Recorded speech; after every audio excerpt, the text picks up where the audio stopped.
మీకు మార్కు సువార్త 10వ అధ్యాయము 46వ వచనంలో గుడ్డివాడు ఎంతమంది గుర్తున్నాడు? ఆ గుడ్డివాడు మనకి క్రియారూపంగా కొన్ని పాఠాలు నేర్పించాలనుకుంటున్నాడు.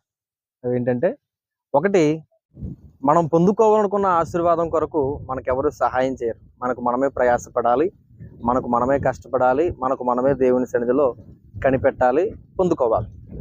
2, ఈ క్రమంలో నీకు అననుకూల పరిస్థితులు, నిన్ను అభ్యంతరపరిచే పరిస్థితులు నీవు ఫేస్ చేసినప్పటికీ నాకులా గుడ్డోళ్ళలాగా చూడనట్టుగా వదిలేయాలి, దాన్ని అధిరోహించే ప్రయత్నం చేయాలి.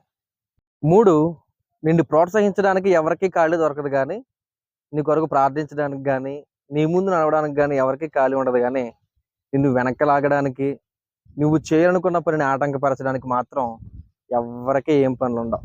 అవన్నీ పక్కన పెట్టైనా నిన్ను నాశనం చేయడానికి, చెడగొట్టడానికి వస్తారు.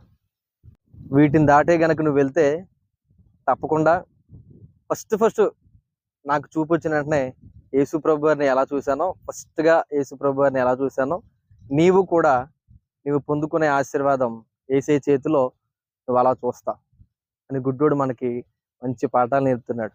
అవును కదా? ఇవన్నీ మీరు అనుభవిస్తున్నారా? ఫేస్ చేస్తున్నారా? ఇఫ్ ఇట్ ఈస్ ఎస్, ఇది అవును అంటే ఎస్ అని కామెంట్ చేయండి, లైక్ చేయండి, షేర్ చేయండి.